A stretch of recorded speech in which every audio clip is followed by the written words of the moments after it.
Brian Filson. Brian, good to see you. Welcome back. Yeah, it's good to be here. Yeah. Thanks, Bart. Yeah, I mentioned during the open that you look like you've had some sun. You were outside yesterday? I was. We had our Highfields 45th annual golf outing. We believe it's the longest continuous golf outing in mid-Michigan. That's amazing. 45 years is great. So it's big fundraiser. You've got, I know, 2 or 3 major events, and this is one of them. So it was a perfect day for golf. Absolutely was. In fact, this is, in July I start my 20th year at Highfields, so I've been at 20 years. Yeah, thank you. And that's awesome.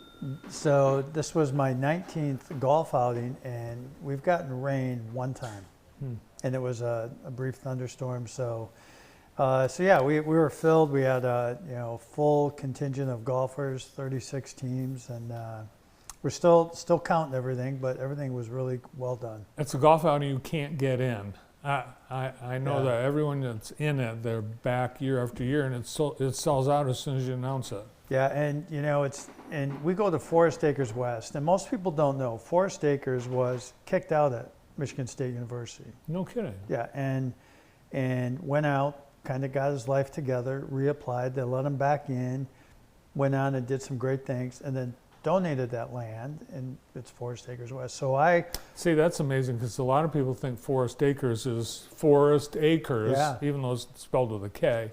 It's a guy. And I say Highfields is an organization of second chances, and that's why I love to golf at Forest Acres.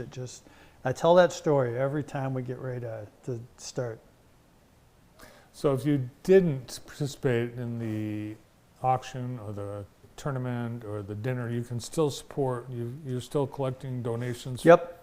We can. The auction closed at midnight last night, but we have what we call fund to need. You can still go, and our goal was $5,000. We're really close to that. You can see that on the screen. So we appreciate any and all support for that, and that'll help all of our kiddos get a chance for some kind of summer camp or learning opportunity. Summer, what is summer like at Highfields? It's all of our programs continue to run just a little bit differently. A little bit slower pace. Our residential program, we do summer school, but it's not as intense. And then we get to we call it Experience Michigan, so they'll get to go to some Tiger games. They'll do a lot of museum trips. They'll go to Michigan State campus, see a lot of different things like that. All of our other programs in the community continue to operate just a little bit different without their school being in session. Our therapists can see kids and their families during the day instead of necessarily after school. So you're just as busy pretty much. We are just as busy, absolutely. So you've got a big opening. You've got a longtime administrator who's stepping down. And I appreciate asking that. Laura Jurasek is our development of funds and fund development, and she, just put in her 9th year, but she had a great opportunity. They recruited her, and she's going to go to a larger foundation in the Lansing area. So we're advertising for a new development director, and we'll leave that open for probably a couple more weeks. Getting a lot of great applications are coming in, but we want to just take our time, make sure we got the right person for that job. Well, Laura's done a great job. You're going to miss her, but I am. Yeah, it's a great opportunity for someone, great organization.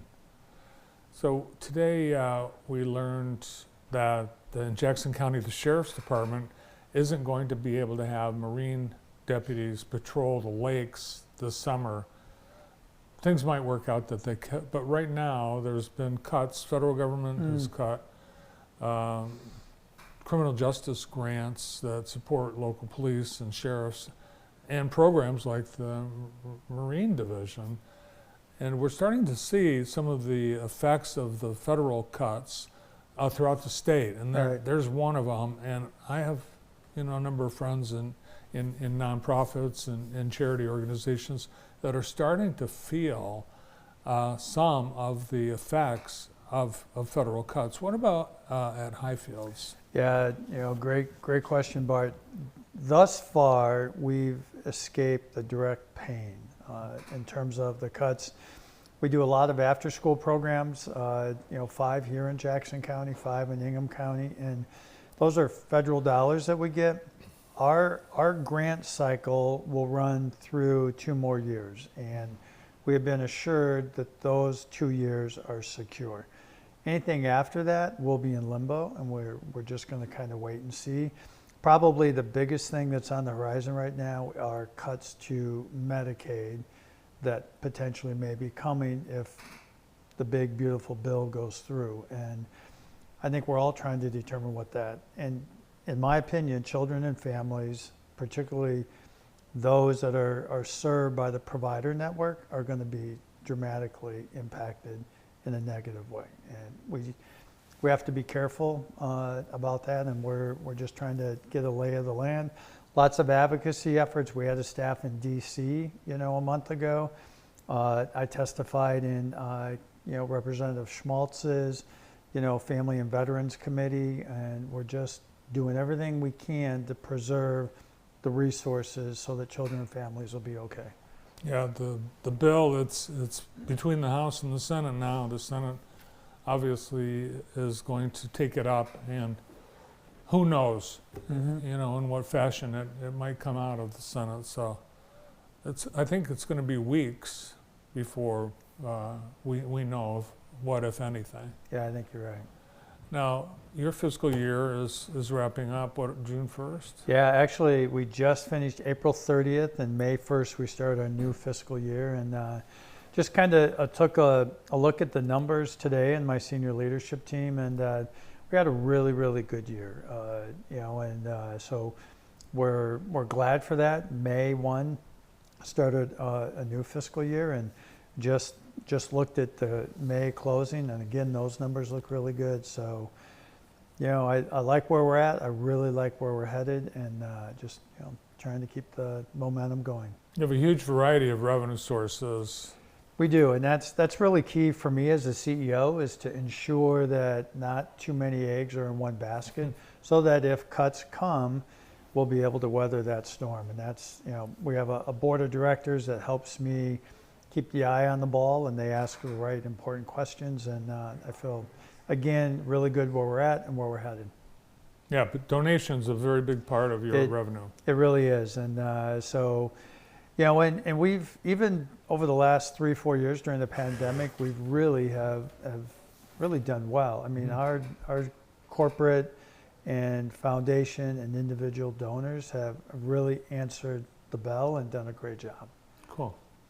All right, you've got a big project that is planned, and that's your Gene Schultz Center Administration Building renovation. Yeah, we applied for and received a $465,000 infrastructure grant to do some major renovations to our residential program, and it's really starting to come together. I was there this morning. It's still very dusty. We got a couple, like the bathrooms got to get done, but we're going to do a dedication in July, and I think we're going to have some politicians and legislators and key donors, and just kind of rededicate a building that I think was built 26 years ago, and just this major facelift. It's going to be great. It really, really is. So they've been working on it already. They have. Oh yeah, we're real close to being done with that project, and like I say, we got to get it done by the end of June so we can clean up and dedicate in July. Yeah, you mentioned the infrastructure grant from the state, but the DART Foundation, I know whenever I look at your reports, the DART Foundation, always there. They've been a pretty major part of Highfields. They have, and Claire Dart, in the early 60s, volunteered as a parapro and volunteered with our students on campus. She used to come in and read to our boys, and of course Claire's gone now, but because of her and her love for Highfields and early involvement, they have identified us as kind of a legacy partner, and I'm very honored to be able to nurture that relationship and partnership over the years. Awesome. Well, we go from one big event to the next. Not a lot of time to catch your breath, because you're already working on the Strong Communities breakfast. Yeah.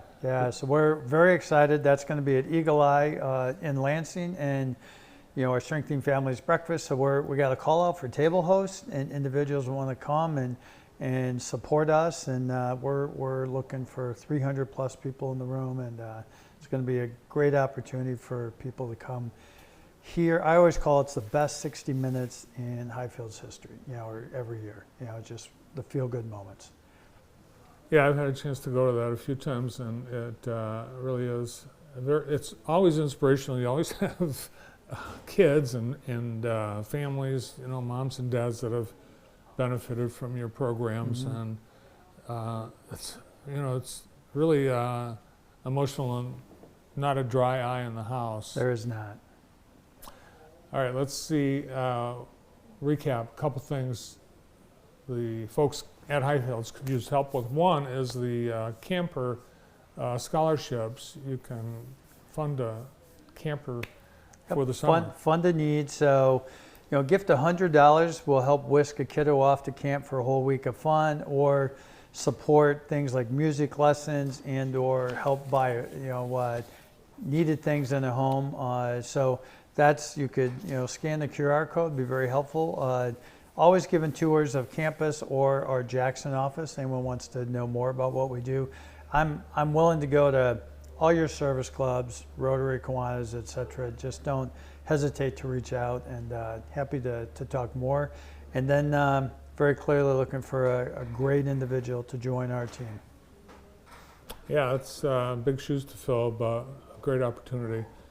And it looks like you can work from home some of the time. Absolutely. Brian, great to see you. Thanks for coming in today. Yeah, thank you, Bart.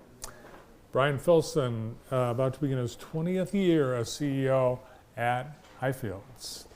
Stay with us. We've got